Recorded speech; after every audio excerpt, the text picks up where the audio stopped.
The magical hot springs. Harbin Santa Cruz Roasters was alive with the usual morning music.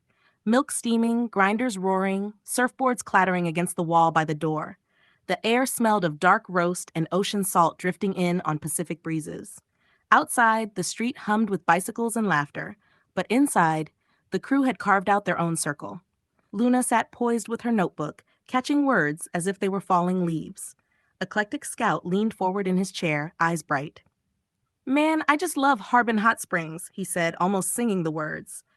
Guru P, do you remember that time when Wavy Gravy sat down with us? That was one of my favorite times there. Guru P chuckled, his voice as warm as the steam rising off the coffee mugs. Of course I do, Eclectic Scout. How could I forget? I was teaching you and Joni how to fold peace cranes. And right then, Wavy just plops down with that twinkle in his eye. Eclectic Scout slapped the table lightly, grinning. Yes, exactly. I felt so lucky. I'd only met him the night before, and the man shares a doobie with me. And then he's singing to me, too. My God, what a place. It was as if the universe wanted us all together, Guru P said, his tone almost meditative. Yes, yes, that's how it felt, the universe weaving the threads. Scout's voice softened as if reliving it. Here you were teaching peace cranes, and Wavy starts reading Rumi's love poems like he was born for it. Then the waterfall, the labyrinth. First time I'd ever walked one, and to do it with him. It was fucking awesome. He paused, eyes shining. That night, my dreams were electric, and when I woke up, I thought, there's no way the day could top yesterday, but it did. After soaking in those hot springs, we ran into Bhagavan Das on the lawn, singing kirtan. His voice, that deep drone, like it had been echoing since the beginning of time. We just joined in, no hesitation, singing right along with Baba. The cafe grew quieter for a moment, as if even the clatter of cups wanted to hear the story. The connection stuck, Scout went on. Years later, Baba needed a place to stay, and I opened my tiny house to him. And there he was, leading more kirtan at the Ashland Wellsprings, right in my backyard. But the crazy part? I'd already been starting each day by dancing and singing to kirtan, like the ground was preparing me before he even moved in. Tara Singh leaned in now, nodding. Yeah? Yeah. I remember those times with Bhagavan Das. We talked about the women in our lives.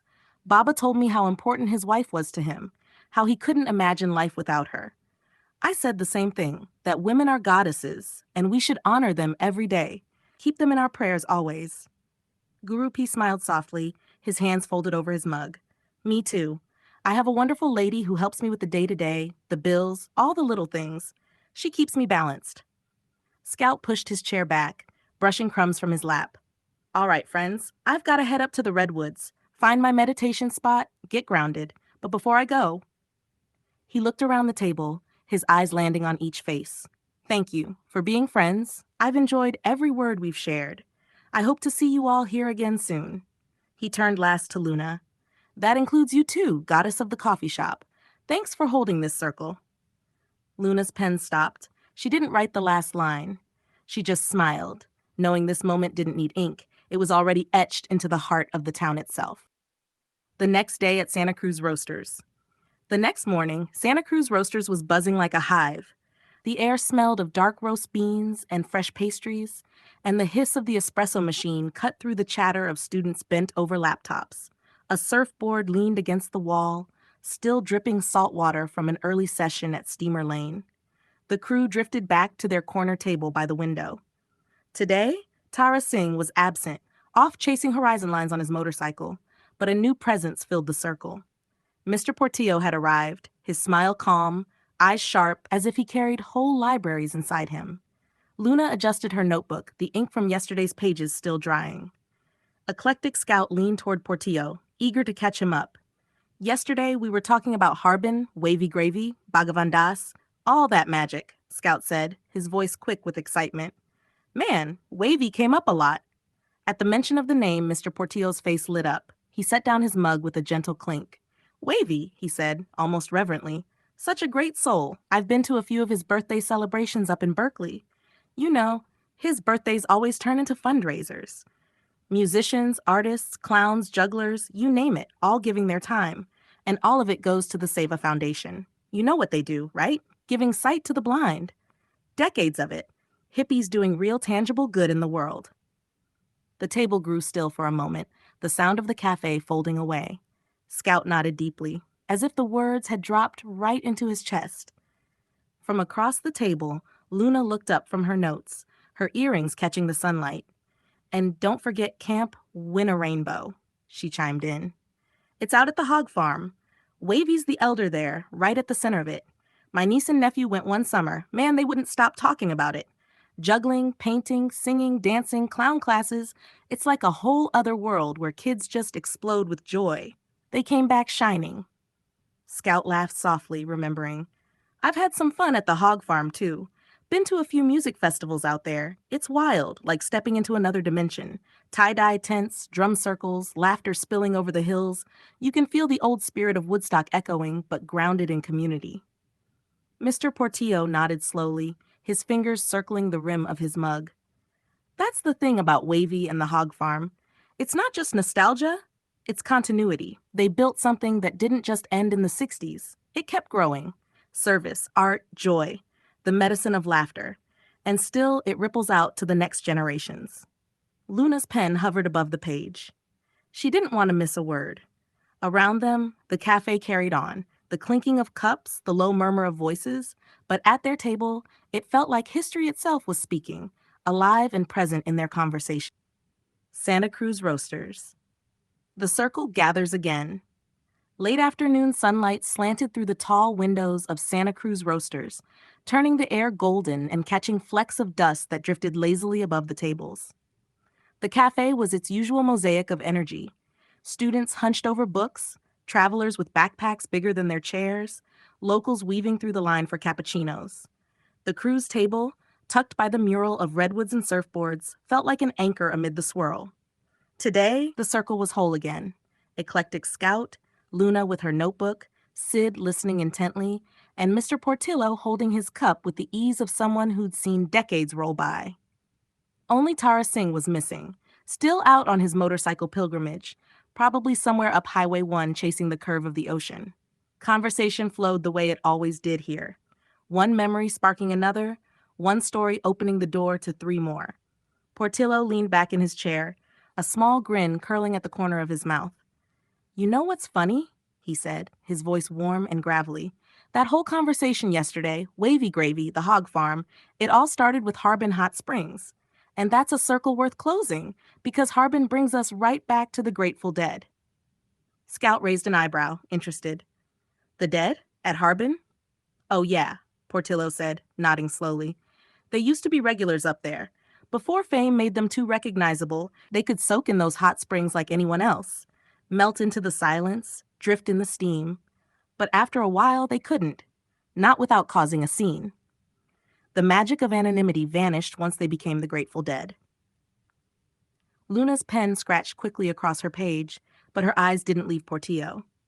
"And around that same time," he continued, "Robert Hartley and his circle started the Heart Conscious Church. That wasn't just some hippie side project. It was a real intentional community. They kept Harbin alive, running the place, caring for the guests, caring for each other. They lived it like family." Scout nodded, leaning forward. "That reminds me, Portillo man, you once told me how the dead were like a family themselves. You said they didn't even make much money until the 90s. Portillo chuckled softly. "That's right. People these days imagine the dead rolling in cash, but back then, everything they earned went back into the tribe. Roadies, truck drivers, cooks, kids, everyone was taken care of. No one was getting rich. It wasn't about wealth. That generation didn't just talk about brotherhood, we lived it. We showed it. From the communes of New Mexico to the hog farm to little rented houses in the Haight, we were all sharing food, clothes, whatever we had. And, maybe to our downfall," he added with a wry smile, "we shared our partners too." The group laughed gently, but there was a bittersweet truth that lingered behind the humor.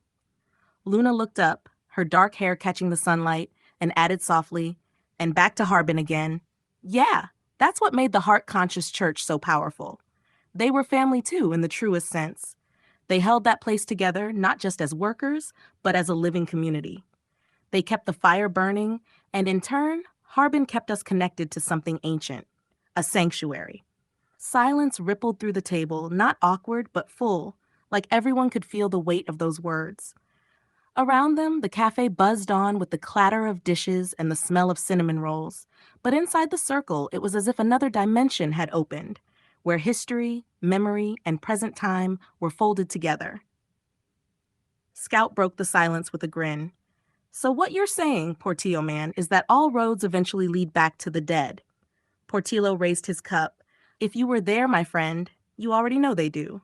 The clink of ceramic cups sealed the moment, as if the cafe itself had just agreed. The next morning, the crew drifts once more into the Santa Cruz coffee roasters. The smell of beans roasting fills the air, thick and nutty, curling into every corner of the shop. A barista grinds espresso while the hiss of steaming milk blends with the low murmur of students hunched over laptops. Outside, gulls call toward the wharf, and the faint salt tang of the ocean drifts in through the open front door. The crew settles into their usual mismatched circle of chairs by the big front window, Luna with her sketchbook, Eclectic Scout leaning forward in his patched denim jacket, Guru P with his calm half smile, Sid the Buddhist tapping his sandal rhythmically on the wood floor, and Portillo Man with his easy storyteller's voice. Portillo Man chuckles, leaning back. Man, I heard about that synchronistic moment with you and Wavy Gravy. Dude, that's so cool. I wish I'd been there, learning how to fold an origami peace crane while Wavy's sitting there reading Rumi to you. Guru P grins wide, eyes twinkling. He reaches into his satchel and pulls out a square of paper from some old flyer. Well, hey, Wavy isn't here, but I could teach you right now. Anyone who wants to learn, come on. It's a meditation in itself. Folding a crane brings peace to the heart. Sid leans in, smoothing his palms over the table. I love making them, he says softly. It slows the mind. Did you know people make thousands every year and send them to Hiroshima? They lay them at the memorial in memory of those who were lost to the atomic bomb in World War II. Every crane is like a prayer. The table goes quiet for a beat, the gravity of his words settling like incense smoke. Then Luna perks up, at flipping open her notebook. The pages rustle, releasing the faint scent of watercolor. You're not going to believe this, she says, eyes shining. This section is filled with paintings I've been working on, Japanese cherry blossoms. Just blossoms and branches drifting in the wind. It's like I was waiting for this moment. Eclectic Scout laughs, shaking his head in wonder. What? No way. That's not coincidence, Luna. That's synchronicity. This whole circle. Peace cranes, cherry blossoms, Hiroshima. It's all one thread weaving through us right now. Guru P folds a neat crease, demonstrating the first step. The table leans in close, their coffee cooling as the outside world fades away. Each fold sharpens, each corner meets another, and the cafe's background noise becomes a kind of rhythm. The grinder, the hiss of the steamer, the strum of a busker's guitar on Pacific Avenue. As the cranes begin to take shape, Luna hums softly, almost unconsciously. Sid whispers a line of Rumi. Portillo Man nods, looking around the table with a deep grin. Peace cranes at a coffee shop in Santa Cruz, he says. Somewhere I bet Wavy Gravy is smiling. The crew is still bent over their paper cranes when the cafe door swings open with a soft jingle of the bells. A breeze slips in carrying the faint tang of the ocean. Heads lift, and in walks Tara Singh. Road-dusted boots, sunburnt cheeks, motorcycle helmet in hand, eyes sparkling from the ride. Look who's back in town, Eclectic Scout calls out, setting down his half-folded crane. Chairs scrape, laughter spills as the circle rises to greet him with hugs and back slaps. Tara laughs, brushing road dust from his jacket. Well now, what is this? Everybody making origami? He studies the cranes on the table, then shakes his head in disbelief. You won't believe it. I just got back from Harbin Hot Springs. And there too, peace cranes, hanging from one of the statues on the lawn. The group exchanges wide-eyed looks, another ripple of synchronicity. Tara pulls up a chair, setting his helmet down. I'll tell you what happened. Last time I was here with you all, we talked about Harbin, the heart-conscious church, the way community used to flow through that place. I couldn't get it out of my head, so I packed up the bike and rode north. Just had to see it again for myself. His voice drops a little softer, carrying weight. The fire in 2015, it wiped out the entire place. Nothing but ash for miles. I saw it back then and it broke my heart. But now it's coming back. They've been rebuilding. The pools are restored, gardens sprouting again, the energy is there. It's starting to look good, alive again. Eclectic Scout lets out a low whistle. Man, now you're really making me jealous. You know I live for those rides through the back hills. Everyone laughs knowingly. Portillo Man teases, we all know how much you love motorcycles, Scout. Yeah. Scout chuckles, but I mean it. That feeling of the road, it's like meditation on two wheels. Tara nods firmly. Exactly. Wind on your face, the rumble beneath you, nature all around. That's freedom. That's spirit. Makes me feel closer to God. The cafe falls quiet for a moment. Outside, gulls cry above Pacific Avenue. The espresso machine hisses behind the counter. Their paper cranes sit on the table, carrying the weight of his words. Luna, Tara says, glancing at her notebook, did you get that one down? You're always scribbling.